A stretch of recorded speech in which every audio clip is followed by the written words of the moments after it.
All Things Zazen. Beginning Zen practice. The breath and choices.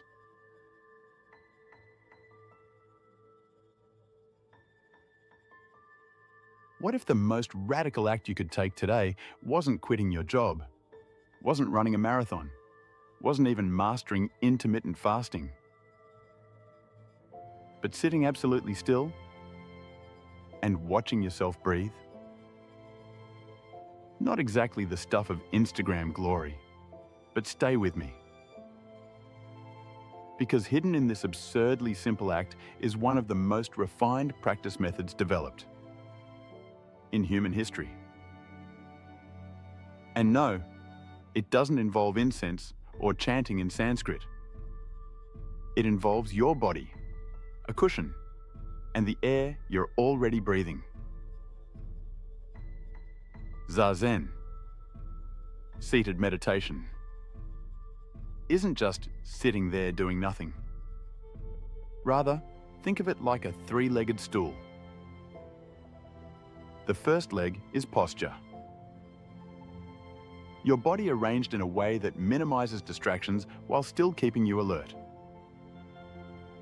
Cross-legged, upright spine, hands folded, eyes not quite closed. Not monk cosplay, but engineered stillness. The second leg is practice. The actual method you employ while seated. And the third leg is engagement. The quality of attention you bring to this entire activity. The willingness to stay connected with circumstances, while still noticing when your mind has wandered off, and returning without scolding yourself. 3 legs, 1 stool. Leave one out and you're flat on the floor. Now, here's where it gets interesting. Within this structure, there isn't just one practice that is employed. There are actually many to choose from. Some schools emphasize just sitting, where awareness is wide open, with no anchor at all. Others throw you into the deep end with koans. Those maddening riddles designed, in part, to short-circuit your intellect. But for all beginners, there's a simpler, steadier gateway: the breath. The Ānāpānasati Sutta, the Mindfulness of Breathing, lays out a sequence that can serve as your starting map.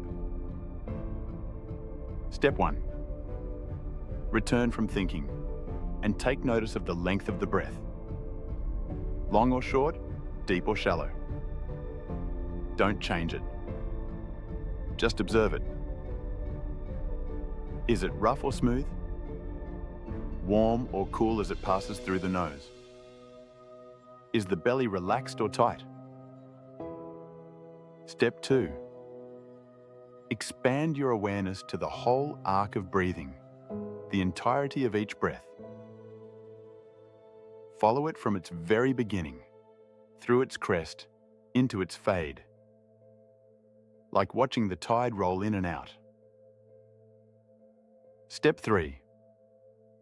Allow the attention of the breath to expand to include the inevitable choices that naturally arise during Zazen. When you experience the urge to close your eyes or to look around, breathe along with the entirety of the choices to ignore those urges.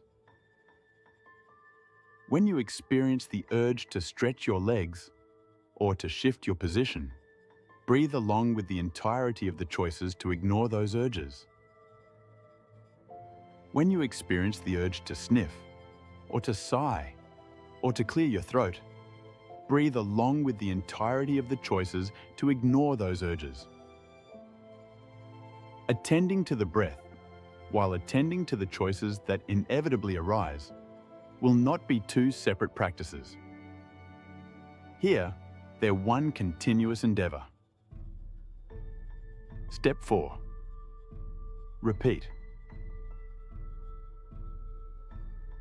And now, recognize that this practice isn't about turning yourself into some enlightened stone statue. It's about tuning into the machinery of your own existence with enough clarity that the usual noise, anxieties, impulses, compulsions, loses its grip. And here's the reality. It looks like nothing. If someone walked in, they'd think you're just sitting there, trying hard not to think. But internally, it's like watching an entire saga of thoughts rise and fall, while the inevitable choices and the breath keep rhythm like a silent drummer. That's it. No fireworks, no dramatic breakthroughs. Just sitting, breathing, and discovering that was once ignored, when looked at closely enough, can no longer be ignored.